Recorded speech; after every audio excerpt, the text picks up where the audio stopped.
Kemerdekaan itu nasi dimakan jadi tai.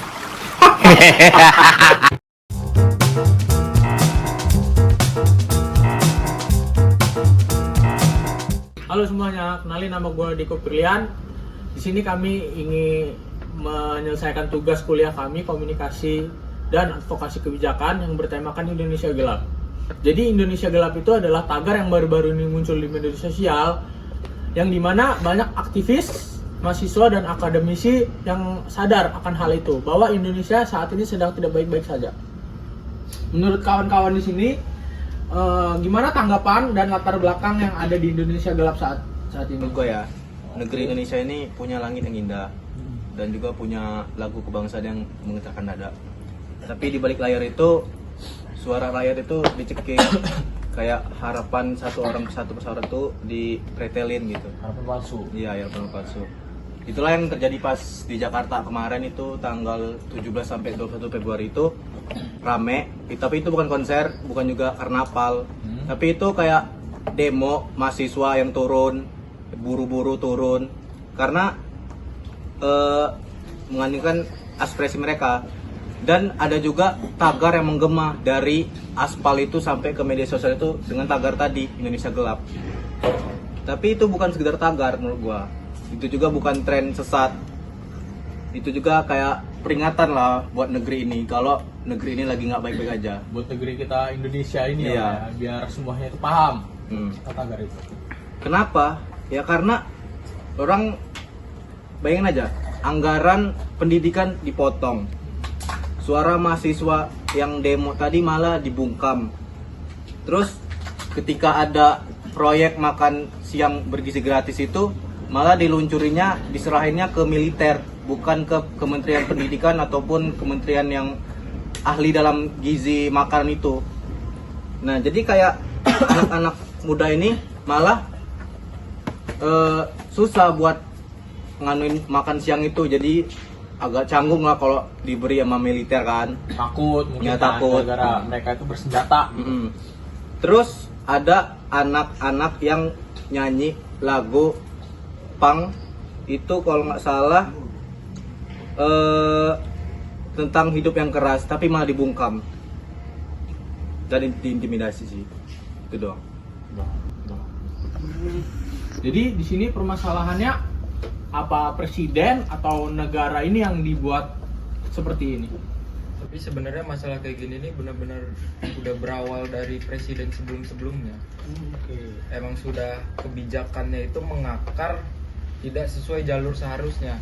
Yang akhirnya celah-celah itu tuh kebuka lebar yang menghasilkan banyak kasus yang merugikan rakyat. Karena seharusnya kan kebijakan dibuat itu untuk rakyat, bukan untuk elit politik yang cuma menghasilkan cuan untuk mereka diri sendiri kan. Sehingga banyak sektor yang dirugikan, contohnya kayak pendidikan, kesehatan, yang ngebuat pendanaan itu nggak sesuai dengan apa yang seharusnya dilakukan. Hal ini tuh disebut dengan state capture, bukan sekedar korupsi recehan, tapi melainkan perampasan struktur negara yang dibuat seolah-olah benar-benar untuk elit politik atas. Di balik dari semua itu, menarik benang-benang merahnya banyak sekali kekuasaan untuk memperkaya diri mereka masing-masing. Dan juga 61% anggota DPR itu ada latar belakangnya adalah pengusaha-pengusaha, dan mereka juga mempunyai saham di perusahaan-perusahaan itu dan juga masih aktif di perusahaan swasta. Dan mereka juga bukan mewakili rakyat di sini. Mereka itu mewakili portofolio saham mereka, dan kebijakan itu hanya jadi alat untuk memperkuat cengkraman mereka pada negara ini. Jadi masalah utamanya itu bukan pada siapa yang berkuasa, tapi siapa yang mengendalikan kekuasaan itu.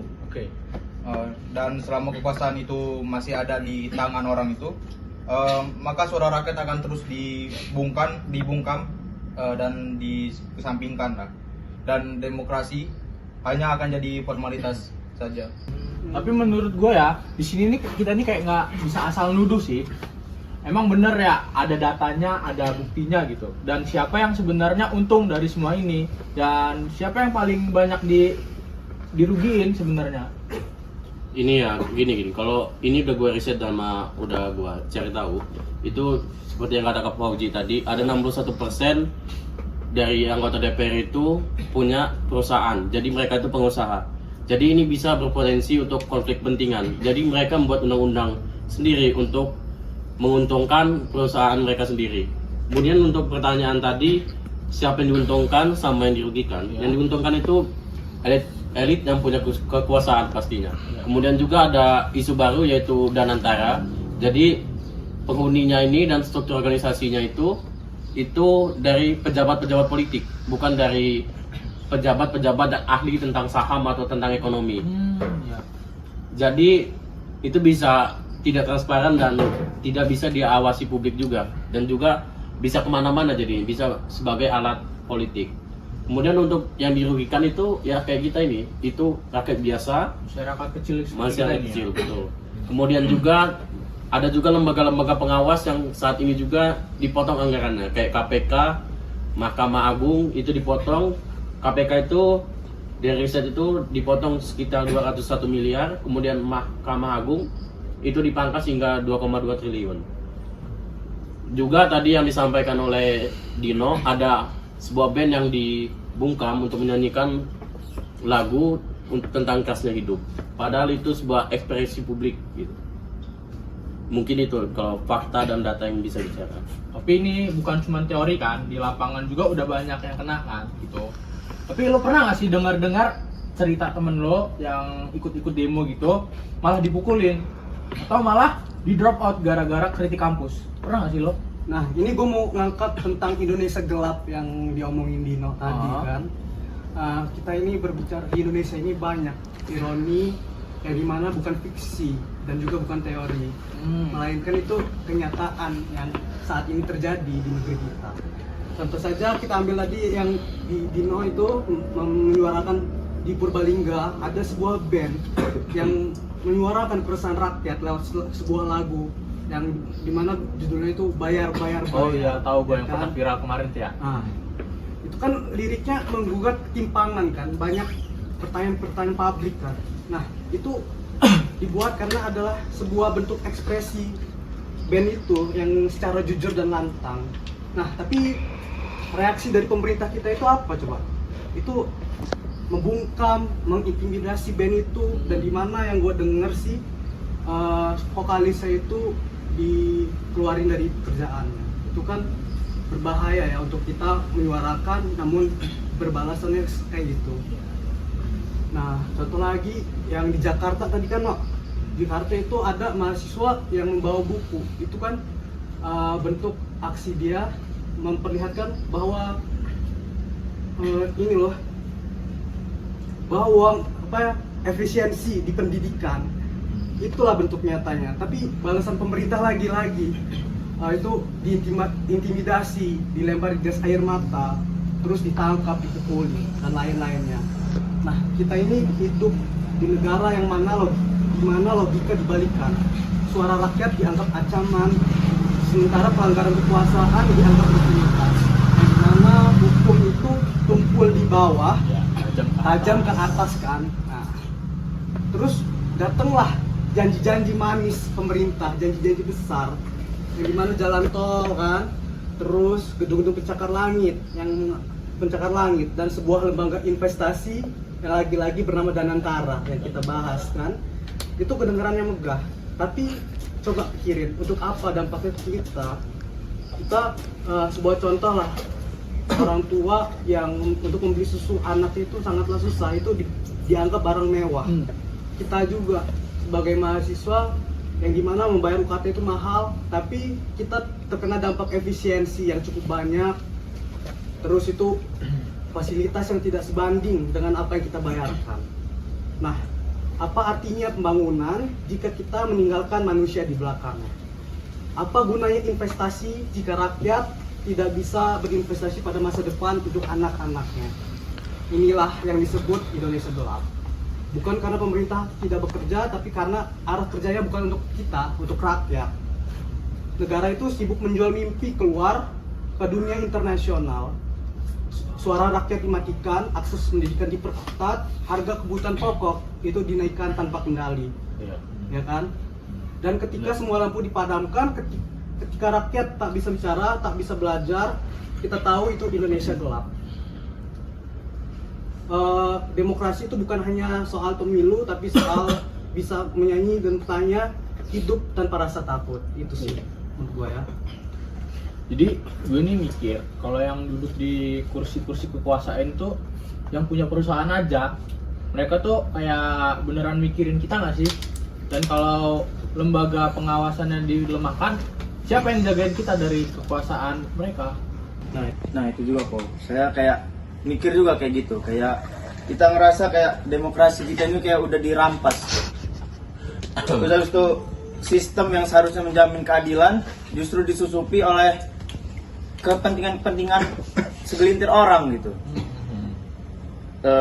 Siapa yang harusnya menjaga rakyat? Kan seharusnya para pemerintah. Tapi kenyataannya para pebisnis saja yang menduduki kursi-kursi pemerintahan, kayak menteri diisi oleh para pebisnis. Dan juga pengusaha itu malah jadi anggota DPR yang untuk ngebuat undang-undang itu semua disusupi oleh para elit gitu. Elit global. Contohnya aja kayak Danantara tadi ada yang pada ngebahas kan. Iya. Nah, itu katanya kan tujuannya untuk memperkuat ekonomi kita. Ekonomi Indonesia lah ya. Tapi nggak jelas siapa yang ngatur, siapa yang ngawas. Kita nggak tahu alurnya itu kemana. Jadi bisa aja kita berpikir itu tujuannya bukan untuk memperkuat ekonomi kita, justru kayak untuk membuat kepentingan para pebisnis gitu kan. Jadi kita yang rakyat-rakyat kecil ini malah ditelantarkan, malah buat para elit gitu kan. Menurut saya kayak malah KPK atau Mahkamah Agung tadi yang harusnya diperkuat malah dilemahkan. Itu kan justru kayak menunjukkan itu bukan suatu kebetulan. Menurut saya itu kayak suatu strategi untuk gimana caranya ngebuat para elit itu malah yang diuntungkan dan menyingkirkan ini para rakyat kecil gitu. Menurut saya itu strategi untuk melakukan monopoli. Jadi bingung ya, kita ini harus ngapain jadinya? Demo terus salah, posting terus kayak dikecam gitu kan. Jadi kalau kasih tuntutan buat pemerintah sekarang, kalian bakal minta tuntutan apa nih buat pemerintahan yang sekarang ini? Tapi sebelum itu gue mau ngajak teman-teman semua ya, kita sampai di sini tuh bukan untuk mengeluh, tapi untuk menggugat.